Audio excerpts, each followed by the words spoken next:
Passover began last night. Have any of you been to a Jewish Seder? That's the traditional meal celebrated the first night of the week-long event called Pesach, or Passover. The Seder commemorates the Exodus, the time when the Jews were freed from their enslavement in Egypt. The ritual part of the feast is not an opulent affair. The elements are spare, symbolic, and each point to a bit of history, a bit of theology, a bit of sadness, a bit of hope. Little bits woven together into a story. In telling this story is a mitzvah, a good deed, a way to honor history, identity, and the glorious and incomprehensible mystery that lives behind all things. There is the unleavened bread, the matzah, which is like cardboard. I'm not a fan. And it represents the Israelites, how they fled into the night without enough time to add yeast to their dough to make bread for their journey. There is wine for the promises made by God. The bone of a lamb symbolizes temple sacrifices. A hard-boiled egg, a food that gets harder when you cook it to represent the determination of the Jews. Greens for new life, salt water for tears, harasat, a paste made of apples and nuts to represent the mortar used by Israelites to build palaces for their oppressors. These are all eaten in turn. Prayers are said. Ritual questions asked and answered. Wine sipped to honor God and spilled for the dead. And at the end, a toast. Next year in Jerusalem. It's a joyful celebration and a somber celebration. Honestly, it's both. It's not really clear because Jewish stories don't really work like that. Exodus is an old story, one that our Jewish friends, family, neighbors, and ancestors have been telling for at least 3,000 years. The book opens with a reference to an almost idyllic time when the Israelites had come to Egypt to escape famine. And in this land, they had flourished beyond all expectation. Not just lived, flourished. Flourished to the point where the Egyptians began to get nervous. If this sounds familiar to you, you're not alone. Anyway, the book of Exodus opens with the story of how a new leader, a new Pharaoh, had come to power in Egypt. He said, quote, "Look how powerful these Israelites have become and how they outnumber us. We need to deal shrewdly with their increase against a time of war when they might turn against us and join our enemy." And so they oppressed the Israelites with overseers who put them to forced labor, and with them built the storage cities of Pithom and Ramses. Yet the more the Israelites were oppressed, the more they multiplied and burst forth, until the Egyptians dreaded the Israelites. So they made the Israelites utterly subservient with hard labor, brick and mortar work, and every kind of field work. The Egyptians were merciless in subjugating them with crushing labor. We read on, only a page or so, and find this. They cried out from the depths of their bondage to God, who heard their moaning and remembered the covenant that had been made with Sarah and Abraham, Rebekah and Isaac, Leah, Rachel, and Jacob. God saw the children of Israel, and God knew. That's from the book of Exodus. And God knew. Other translations have that last line as, and God acknowledged them, or God took notice. God knew. I can imagine my English lit professor kind of leaning in, giving me the hairy eyeball and saying something like, This is foreshadowing. Agatha Christie may not have been so heavy-handed, but we're clearly seeing the writing on the wall. God knew something had to be done, something terrible. And when I say terrible, I mean 10 successive plagues and a final annihilation by drowning in the Red Sea. That's not so good. The ancient Egyptians faced a plague of blood, a plague of frogs, a plague of lice, a plague of biting flies, a plague on their livestock, a plague of boils, a plague of hail, a plague of locusts, a plague of darkness. And then, after all that, there was a plague of death. Azrael, the angel of death, was sent forth by the Lord at midnight, and everywhere he walked, it murdered all of the firstborn creatures that were alive within the boundaries of the nation of Egypt, from pets to livestock to children to Pharaoh's own son. This is, of course, where we get the phrase Passover, because God told Moses what was going to happen and what to do about it. God told Moses, an exile, a humble, terrified shepherd, a man with a, quote, tongue made of wood, that the people of Israel would be spared if they were to take a lamb, sacrifice it to God, eat it entirely, and use the blood to mark their doorways. And God promised that for every door so marked, that household would be passed over. Death would pass over them. Who said the Bible was boring? I have a lot of questions about this story. Questions about violence, questions about the American experiment, questions about today. So let's start with the violence, because that's fun, right? Yeah, okay. Anyway, the book of Exodus, like many books in the Hebrew Bible, can be really gruesome. God is unapologetically and kind of terrifyingly vicious. It's not enough that there are punishments.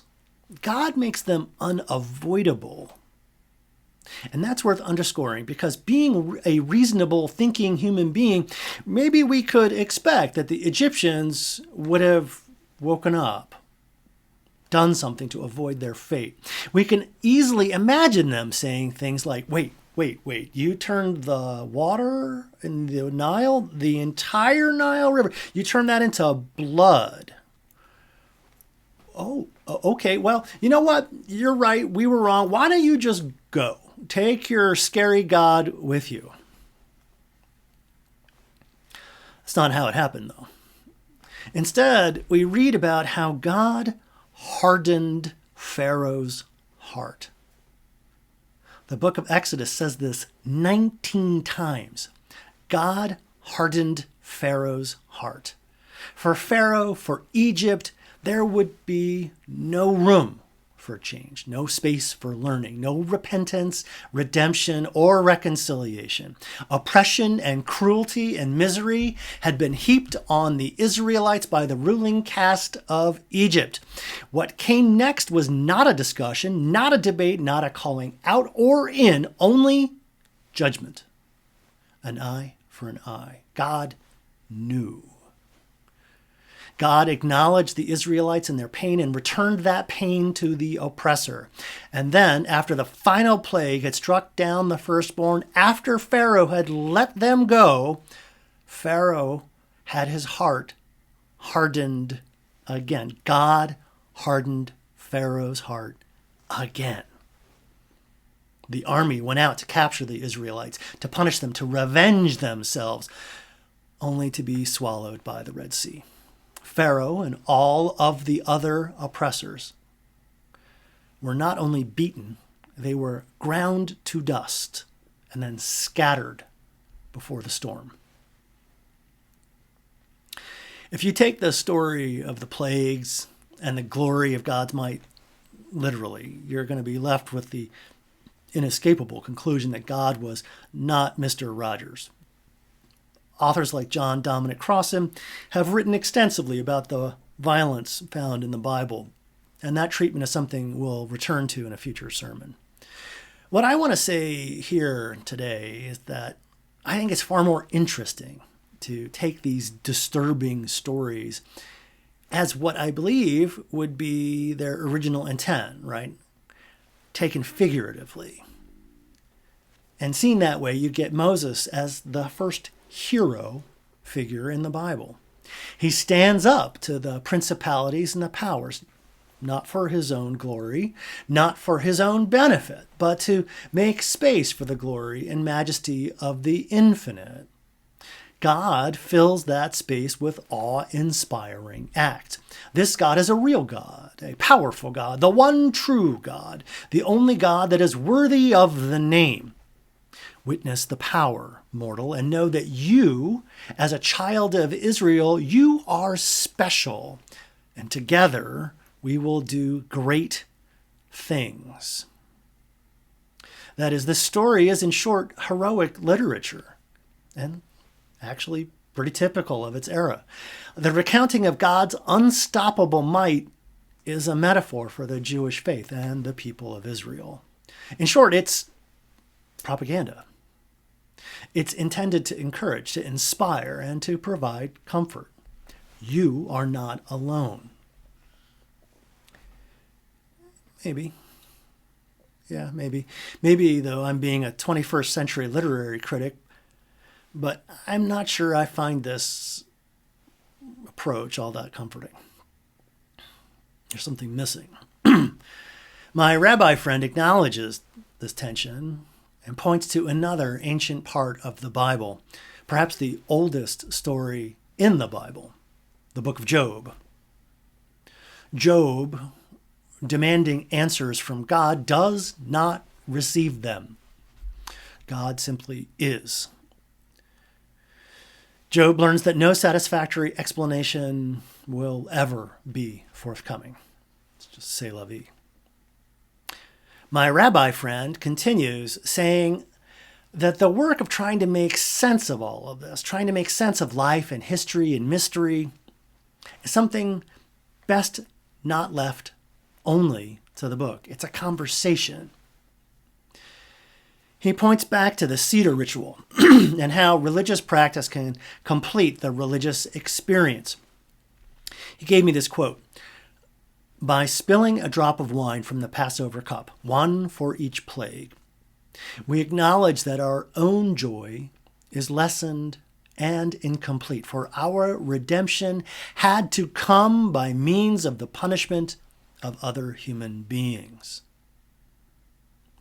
Even though all of these are just punishments for evil acts, Proverbs teaches us, do not rejoice at the fall of your enemy. End quote.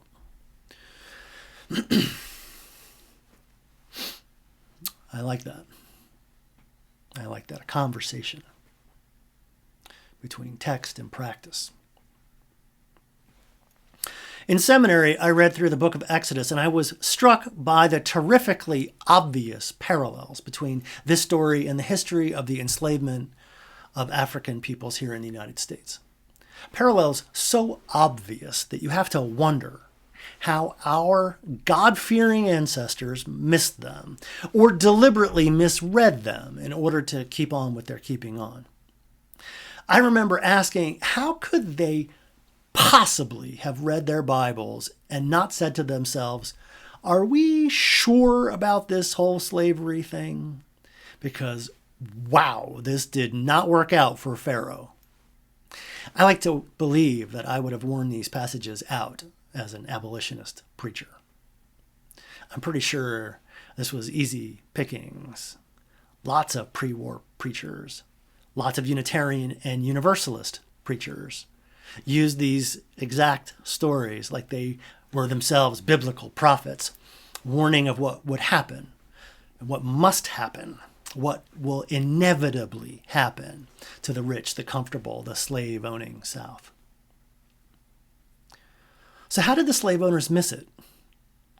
Maybe you've heard that slave owners edited the Bibles they gave to their enslaved workers. They took out the "might spark a rebellion" passages.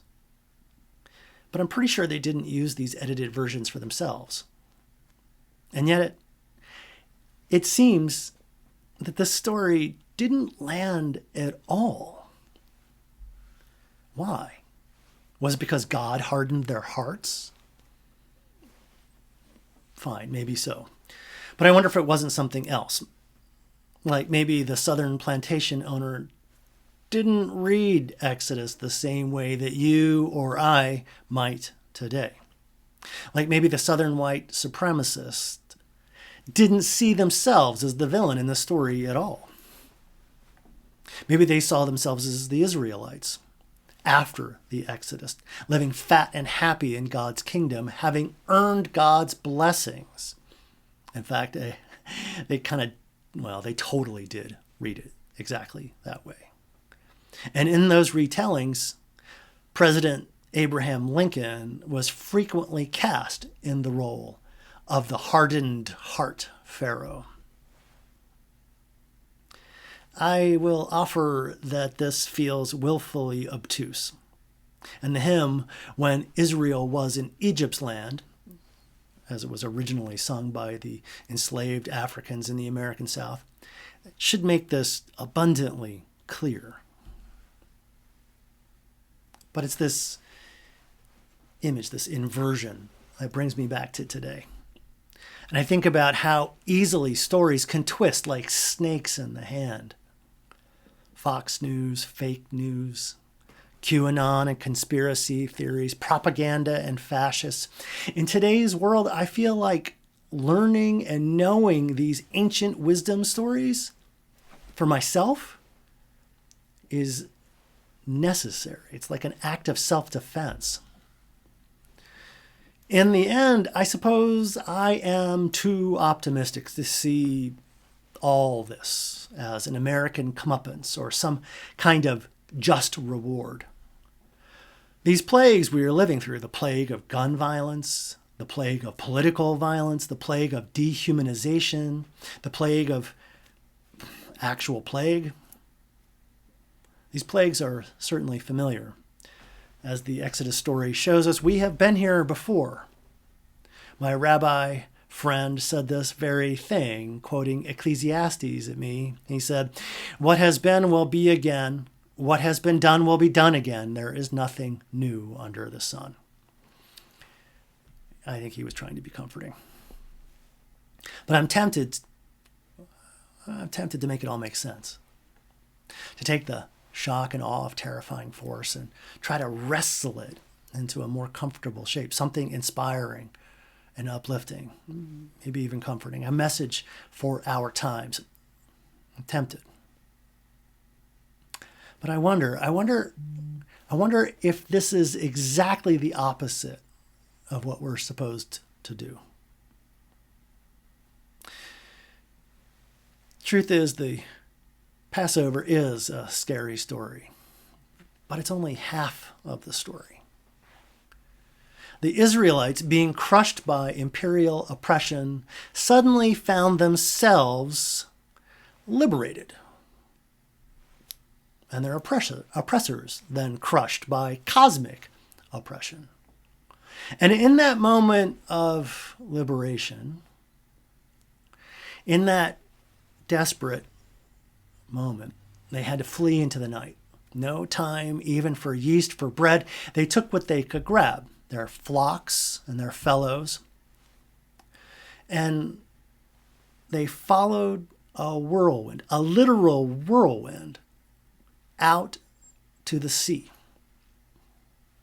only to witness another terrifying marvel. Their enemies drowned as the Red Sea closed over top of them. This is traumatic. Can you imagine? Can you imagine them standing around staring? How long before they themselves started wondering what might come next? Doubting, longing perhaps for the safety of the tyranny that had just been left behind. I wonder, here in the middle of our own plague, what lies ahead for us.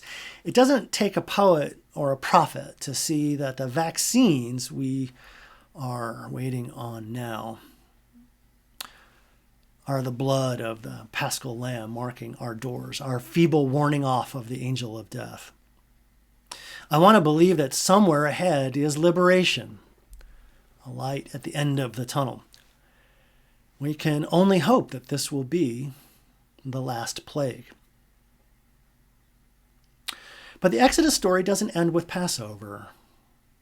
In many ways, it just begins. For the Israelites, what came next was 40 years of wandering in the wilderness. It was 40 years before the Israelites came to the promised land. 40 years. That was a lifetime. Many who began that journey on the shores of the Red Sea would not complete it. Moses himself would not complete it. Many were born on the journey and had no memory of Egypt, of tyranny or fear. All they knew was the endless march forward. Our children, grandchildren, great-grandchildren, those who will be born after this plague, I wonder if they will wonder why and how they were put on this path. Each step filled with our hopes that the promised land is soon to be at hand. We can hope that the march toward health care, infrastructure investment, gun control, comprehensive criminal justice reform, effective responses to climate change, and the end of income inequality, gerrymandering, and voter suppression, we can hope that these will not take 40 more years to realize.